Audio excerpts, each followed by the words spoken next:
Hi,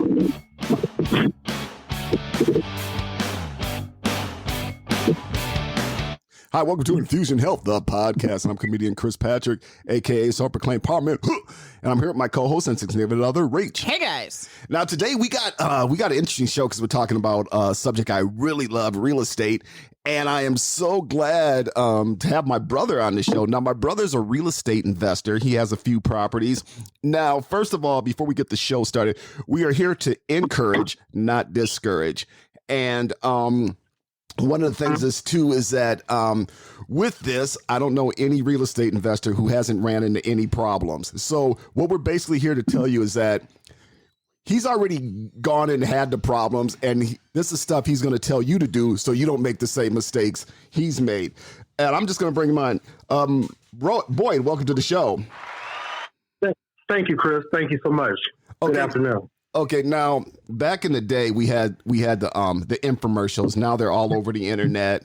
You get these postcards in the mail, and I'm just going to run through the basic scenario. Okay, you get this post: work from home, work by yourself. You can be your own boss. You can make $1 million. I've made all this money doing real estate, and we've read the books, the self-help books, how I was nothing, and you can do it in your spare time. You can do it with no money down. And I go to this seminar. So now I go to this seminar, and everybody's all hyped, and they tell you all this stuff. Some even give you a free gift. And then what they want you to do is they want you to buy this program on how to do real estate. So you buy this program. Now this program is anywhere from $500 to $2,500. You buy this thing, and then you're like, oh, I'm going to quit my job. I'm going to be a real estate investor. I'm going to make $1 million. I'm going to make $1 million. I'm going to buy me a Lamborghini and all that. Okay. What did I do wrong? Well, first of all, I believe that nothing's for free. Yeah. I believe you have to have a strategy as far as what works best for you. Exactly. Now, what a seminar might provide for you might be for some person the right way to go, the information that they need, or the process that they might need to move forward. Mm-hmm. But that's not one cookie print cutter of a blueprint for everybody. Mm-hmm. So I didn't do anything like that. Everybody's scenario was different of how you might get in, or what opportunities might be presented to you in a certain situation for getting into property or obtaining a property, something like that. Yeah, one of the things I did is I went to the seminars, and again, I didn't have enough money to get the programs and all that. But then I met a friend who was also a real estate agent, and then and also too, you got to know the real estate laws. Let me put that out to the listeners. You got to know the real estate laws in your own state. But I went and got my real estate license, went to school, got my real estate license, and got into it like that. But when I got into it, the real estate market changed big time, and it completely fell apart. Yeah, fell apart in the early 2000s. So I had to get a regular job, and but I still like watch the real estate cases and stuff like that on the court TVs and stuff like that. But again, like you said, setting it up. How do you set up? You got to set your team up. You got to have money in the bank, because a lot of this stuff you can do it with absolutely no money down. And I did this on weekends and all that. How do you get through this?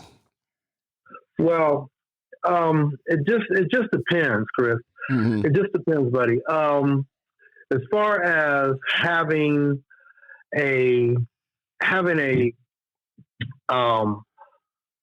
blueprint or having a scenario that works for you. Mm-hmm. So say you don't have any money. Say that you have went to real estate school, or you do have a real estate license. That it just depends on what you're trying to do. Are you trying to obtain a property from, say, a foreclosure? Are you trying to do a a rental, or what actually are you trying to do? Because it just all depends. Every scenario, like I wouldn't think that my situation would be the same as everybody else's, or how a lot of people come into property. You can come into from an inheritance. You can come in from a settlement, or but it takes money to make money. That's what I've witnessed. Exactly. So I haven't had a no money down situation, which there are programs out there that do cater to that. So there's different programs out there for different scenarios. So it just depends on what opportunity comes your way at that time, which is my situation. So, Boyd, what was your situation? We heard what Chris did to get into real estate, and unfortunately, it didn't work for him. But it did work for you. So, what was your scenario? See, my scenario. Well, I've had a couple of different scenarios. The first scenario was I had a buyout. I had a buyout of a citywide project that came through my public business. I had a barbershop salon for a big number of years, and they decided that they were going to tear down my building and build a light, high-speed rail system, train system that came through. So they actually had to pay me the money to abandon my property, and that gave me money to invest into properties. So I had money on hand. So from there, I was able to have cash in hand, and anytime you have cash in hand, speaks more volume than credit or anything. You can make some very good deals on cash in hand. So I was able to from there, now going back into the barber business or another public business, I took that money and I was able to go cut some deals on property that were foreclosed on or abandoned properties that I was able to get very cheap, and then put a crew together, put my machine together, which incorporates my realtor, my contractors, my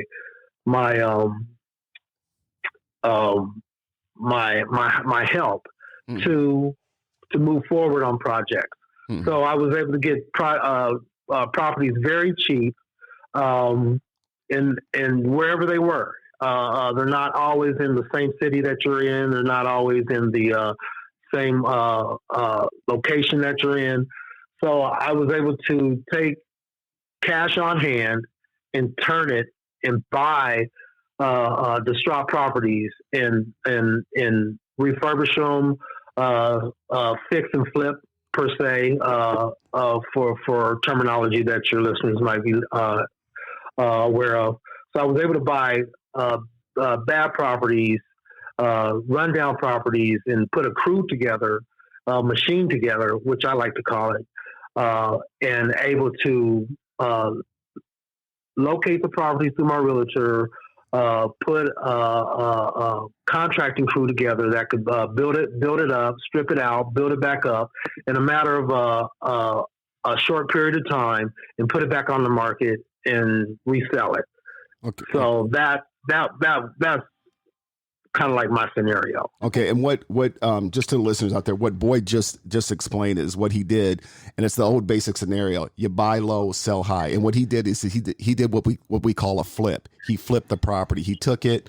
He sometimes in your again check your state. Sometimes they have homes called dollar homes where you can buy the house for $1. And you can fix it up, and then once you fix it up, you can turn around and sell it. Like he said, he assembled a team. You got to have it, and those are things too. What do you do? Do you know how to paint? Do you know carpentry work? Because that can save you some money. But you got to have a contractor to get in. Correct. Demo the property, put a new kitchen in there, put new appliances in there, and then you paint it and all that, and turn around and sell it for a higher price. So buy low, sell high. So you're telling me if you're not a you don't know what the bones of the house are, you don't just go in and slam down a wall that used to be there that's supporting the house. If you know what you're doing, yeah, but Yeah. but also too, in the time of flipping a property, so when you're doing this property or you're fixing this property, this may take you 2 or 3 months. So as it's taking you 2 or 3 months, who has to pay that mortgage? You do. So you got to figure that out as your finances go and how you're going to get this thing sold. But this 2 or 3 months it's taken to fix this property up, you're also responsible for that mortgage. That's correct. So if you took out money to purchase the property, or you have a loan out for materials and to rebuild it, that's absolutely correct. That you will have a payment due coming down the pipeline within a matter of 60 to 90 days, and you want to try to have your target market, your target finished by this time that it's time for these payments to come due. Mm-hmm. And also too, once you like I said, you've done your seminar, or you want to get into this, the first thing you got to do is find the properties. And if there's a for sale sign in the line and on the line, that's probably not the property you want to go for. You want to go for properties, like he said, foreclosures. And you can go to your public office, which is public knowledge, and that's your right as a citizen.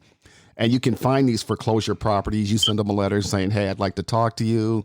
What's your scenario?" And somebody may have lost their job. They're stuck on this mortgage. They may want to stay there. And all you say, "Okay, I'll just assume I'll assume your mortgage. You just pay me. You just pay a rent to me, and I'll just take ownership of the house." Correct. But I think it's important that the first thing you do is not looking for a place, but knowing the laws of the state. Yeah. Because if you don't know those laws, then you don't know what line you don't step across. Yeah. Right. Exactly. And you don't know. And you've got to have legal people, or at least legal enough that if they're checking your electricity, you don't have somebody from the city saying, no way, this is not going to happen. Yeah. You got to check your, Boyd's calling from Atlanta. We're in Minnesota, but you have to make sure your pipes are good, your water heater's good, and all that. That you got to replace the water heater. Do you got to replace this? Because if it's in the wintertime and you're trying to flip this house, you're fixing this house up, and your pipes burst, then that's going to cost more money. So you got to have a plumber come in and check everything, make sure everything, and plus you got to have the heat at a certain level, so your pipes don't freeze in the wintertime. That's correct. And a lot of these foreclosures and buys, courthouse buys are sight unseen. Mm-hmm. You know what I'm saying? You can't get inside the properties. You can only peek in through the windows, but you don't even have access to these properties. So some of these are sight unseen. Some of these are you have no idea of what you're going to be facing once you get inside, or once you purchase. This property on the on the courthouse steps. So be aware that and being mindful that you have to kind of know what you're doing, what you're getting into, and be prepared for unforeseen situation that you might get into. I mean, you might get into it and everything's trash. So do you have the resources to bring everything up to code, bring everything up to the standard that you need to be able to get this project done in a timely manner and to get it back out? Well, I think it's also fair to be seen that, you can drive by the property. Yeah. You can pause and really take a look at the foundation. If the house looks great, the whole outside looks great, but you see this crack, you need to know what that is. And you need to know if you have enough money to fix whatever that crack is leading to inside.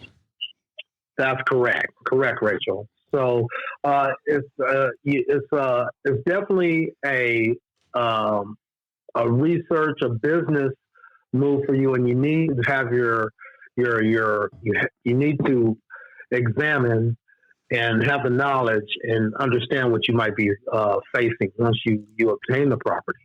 Obtaining the property might be the easy part, and then what do we do from there? Right. So you got to make sure that you have a great team. I usually go through. I have great realtors. I usually have realtors that are very knowledgeable of the areas, very knowledgeable of the market, very knowledgeable of what the area might be presenting to you, and what challenges you might have trying to get this up to snuff and complete it. I think it's also important to note that you know what the houses around you sell for. You know what they put in those houses around you that they're selling, because you want to stay around the market, or you might be holding that house that you put granite everywhere and gold this and pristine this. Yeah, you might be holding on to that property for a second. Yeah, you gotta fix your property up to something that could sell. And there's like basic things like make sure your kitchen's a neutral color. Don't you know? Yeah, and just like Rachel was speaking on, you need to know your comp and your comp areas and what's going on around you and that sort of thing. Mm-hmm. But it's definitely doable. Anything you can do, any sweat equity you can put into it yourself. You will always win, because you'll not only learn the trade, but you'll know for the next time going in that you can do the floors, you can do the showers, you can grout it, you can demo it. So anything you can do is like you spoke on earlier, that you will be able to save a lot of money. And as you save money, you'll be learning, and you can actually increase your profit. Mm-hmm. And I think that's important to be said too, because there's a mental health aspect of this. Sometimes that property is not selling, or something happened while you were rebuilding, flipping this house, and you're beating yourself up. But you can take that pause and say, no, I'm learning through this so it doesn't happen in the future. Exactly. So you want to minimize that. Of course, it can be a costly error that, you can't recover from. So you definitely want to do your homework and do your research before you go into these projects. Yeah. And that's the thing too. You mentioned a very important point, and the point is getting your team together, having a realtor, having somebody who knows how to, having a contractor, and having somebody who knows what they're doing, and assembling your team going, okay, I know if I bring whoever in, my contractor, and he's going to charge me this, it's going to take him this long. He could probably do this in 3 weeks. He could do this. And then, like I said, you got to pay for that. And there's also loans out there. You can apply. I think that's a $10,000 fix-it loan, but you got a year to pay that back. So that's going to buy you some time. Plus, it's free $10,000 that you do got to pay back. But $10,000 can go a long way, especially when you're trying to refurbish a house to flip a house. Yes, indeed. So, but you have to be mindful that there's going to be hiccups. There's going to be challenges that, and you can never fully prepare for those. So you can just basically do what you can, but you got to understand that nothing never goes the way that you plan it to go. So you always have to understand that, and when those scenarios arise, that you're calm about it, you're problem solving, you're understanding that you're going to have to be quick on your feet and understand that these are going to happen. Don't think that you're going to have a perfect project. I haven't heard of a perfect project ever. Well, so one of the things I've found is that if I got somebody doing good work for me and they do it on time and they can get it done, to keep using that person. But if this person's slacking off, I got other jobs, and they're kind of using your job as kind of like a side thing that they just want to do on the weekends, you're like, well, time is a ticking. Then you may want to get a different contractor, a different painter, or somebody else in there that can deliver on time. That's correct. And that's a challenge these days also, because there's so much work out there and there's so much to be done that your contractors, they get behind, and they have lives and families and stuff. So stuff definitely happens. So you got to have a buffer in there for all that. And then you also have to have backup contractors. You got to have a handful of plumbers. You got to have a handful of roofers. You got to have a handful of cement guys. So you can't just depend on one one scenario or one contract crew. So I have multiple crews, and I have multiple guys and specialties of what they do. So you have to kind of be prepared, and the better organized you are, and the better planning that you are, that the better that your projects will go. And also too, like I said, as you're taking a few months or whatever to fix this property up, say your mortgage is $2,500, so 3 months times $2,500, that's $7,000 right there just in mortgage. We're not even talking about fixing it up and all that. So you have to be prepared. Like you said, you got to be prepared, and you got to have this backup money to make sure you're taking care of this stuff while this house is being fixed up. Right, Chris, exactly.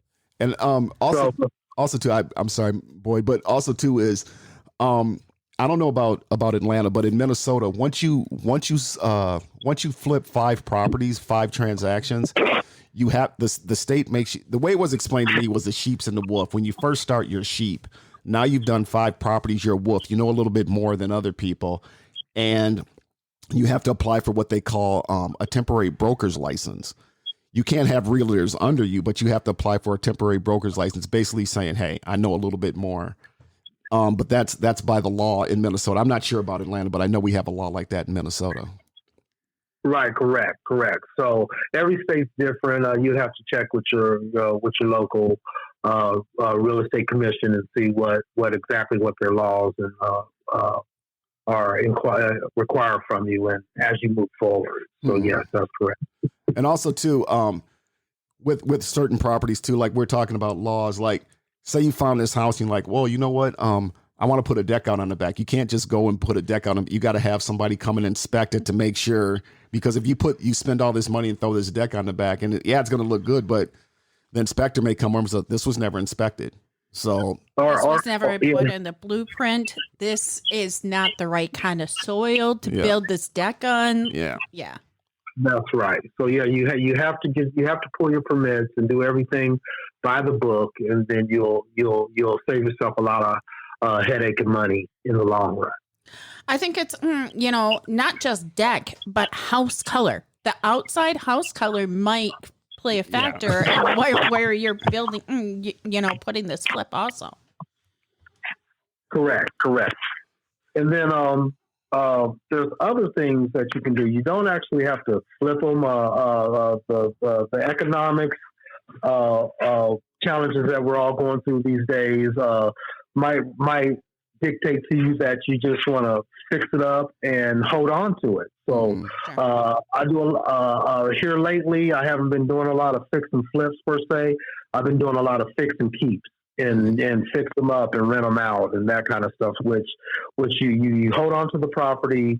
You're also helping people with housing and low income housing people, whatever you can help place people. So you can also do a lot of good by holding on to the property too. And so I do a lot of. Go ahead. Go ahead, Chris.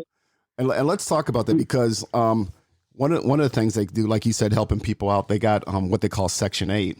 And with Section 8, I know I've talked to a few realtors who love Section 8 tenants. So I do a monthly walkthrough. But the good thing about Section 8 is that the money doesn't come to your tenant. The money comes directly to you. But there are also laws too. Like if you got people living in the basement, there has to be egress windows so they can get out in case of a fire and stuff like that. And again, make sure you know the laws in your state before you with Section 8. And I know Section 8 has a they actually have a person come out and inspect the house, and they tell you this has to be here, this has to be here. You can't have people living here, you can't have people under here. This has to do this, you got to do this, you got to do this before you can have tenants in. Correct. So everything you can go down to your local urban housing department, and they will give you packets and all the information you need. And you do need inspections, and things have to be put together a certain kind of way for them to place their tenants in, and make sure that they're safe and that it's a place where they'll be comfortable and they'll work with you. They'll legit. definitely. Yeah. And also too, if you're gonna keep properties and you want to have people in there, make sure you know the tenant, the landlord tenant laws, because some people in Minnesota, if the house becomes unlivable or something like that, you do not have to pay rent, but that money has to go in escrow to when they fix the house to where it's livable again, and then you got to pay all that back rent. And I know people come, well, we came home last night and there was no hot water, so I didn't pay rent. I took the rent money and went to Vegas. Well, you can't do that. Right. That's a great point. Yeah. So yes, you have to be mindful of all the pros and cons. Everything has a pros and cons. Everything has a pros and cons. So you got to understand that it is a business, that you are providing a service, that your tenants have rights, and most of the time that if you run into some challenging situations, that there are more laws that are in favor of your tenants than the landlord. Yeah. So the landlord takes the hit or the brunt of the situation. But just like any other business, you have your good and bads with it. Yeah. So you got to be understanding and understand that you're going to run into these scenarios. You're definitely going to run into these scenarios. And there are ways before, I don't want to scare the listeners, but there are ways to get through this. One of the ways is before you have somebody rent, make them fill out a background check sheet. It may cost you $25 or $30 to get a background check on them, but it's definitely worth it to have them move in. And then all of a sudden, well, they paid me the first rent, but they haven't paid me rent since because they said the hot water is not working. Then they said there was a rip in the carpet. Then they said, I slipped on the driveway out there, and you didn't shovel the driveway. You didn't have the driveway salted, and they're going to keep giving you problems. And yeah, you can take them to court. You can, but then you got to take them to court. You got to wait for your court case. And while you're doing all this, they're still living there, and you're not getting rent. And then it gets to a point to where like, I just want them out of here. Yeah, and that's when you need to take a second for mental health for yourself. I mean, you just need to. I think it's important that tenants know their rights, but I also think it's important to the realtors to know their rights. And I absolutely think it's important for, people walking into this to say, well, which one of them were wrong at that time, right? And I know a lot of tenants that will not go talk to their landlord about these problems that they're getting frustrated with, and then all of a sudden decide, well, I'm not paying rent this month. Yeah. Well, you never had that conversation with your landlord. Exactly. Right. And then dealing with these housing agencies and stuff like that, they don't sign off on it until that the house has been totally inspected, everything is properly in-lined and taken care of. So for them to come back and say, oh well, this isn't, you have your normal wear and tear, and you have things that pop up, water heaters and stuff like that, which is a responsibility of the landlords. But then at the same time, for them to come in and say, oh, carpets tore up and stuff, the toilets clogged, the sinks are knobs are broken off. A lot of that stuff is from your tenants. So you have to make sure that you're keeping a close hand, a close arm on your properties too, because a lot of these people come in and, like you said, they'll just tear your stuff to shreds. So by the time they get out, or the time you force them out, or the time they walk away and get another property, you have a whole nother rebuild to do. Mm-hmm. Well, I think it's important to also, sorry, Boyd, to know, we have a great landlord. Yeah. When we had our furnace out, at the same time, we were having a leak go into our basement. And then something that the kids did. He's like, I will pay for these two things because they are my responsibility as a landlord, but I need you to cover this one because this is your responsibility as a tenant. Yeah. I have not had any problems with our landlord. I have had problems in the past with other landlords. Correct. So I try to be the best landlord you can be. I'd rather stay on top of stuff, and I'd rather my tenants let me know right away than let it persist and it becomes a bigger problem, because I have no problem fixing whatever needs to be fixed, because 9 times out of 10 it's just going to get worse and worse and worse. Yeah. So please, I always let them know to please let me know anything that's wrong at any time so we can get it taken care of when it doesn't become a problem. And also too, with starting out, one of the things, and I've talked to a few people who said, oh, I'm going to quit my job. I'm going into real estate investing. I said, well, if you're going to do this, what I would suggest, and I've seen people do this, they're driving this nice car, they sell it, get a cheaper car, they move out, they sell their house and move into an apartment because they want to be their own boss. But I always say you should have at least $20,000 if you're gonna get started. Like you said, it takes money to make money. But if you ain't got $20,000, you got $5,000. Find 3 other friends who want to invest $5,000 a piece. Now you got $20,000. You get a property, flip it, split it, then go get another property. Then once you get your money good, then you can branch out on your own. So you can always talk to your friends and set up something to go, hey, let's do this. Let's buy real estate. I think it's more than just setting up with friends. If you're going to set up with friends, it needs to be a contract. Yeah, exactly. Yeah, that's the best way to destroy a friendship is business. So you got to make sure that everybody's on the right page. And, like we said at the beginning of the show, is that, there's so many different avenues and combinations and ways to approach things. So you just got to kind of figure it out and see what works best for you and what works best for the goal that you're trying to obtain. Exactly, and make sure you know the real estate laws, the tenant landlord laws and stuff like that. Make sure you know the laws in your state and you study up on the laws in your state if you want to get in this, so for when you like we've been talking about, when you hit these roadblocks, you know what's going on, and knowledge is key. Correct. Because go ahead. No, you're totally right, Chris. So yes, you have to figure out what you want to do, how you want to do it, where you want to end up, and what you have to put in it, and understand that that this is a total business, and you have to be in it 1,000% to make it come out the way you would like it to come out. Yeah.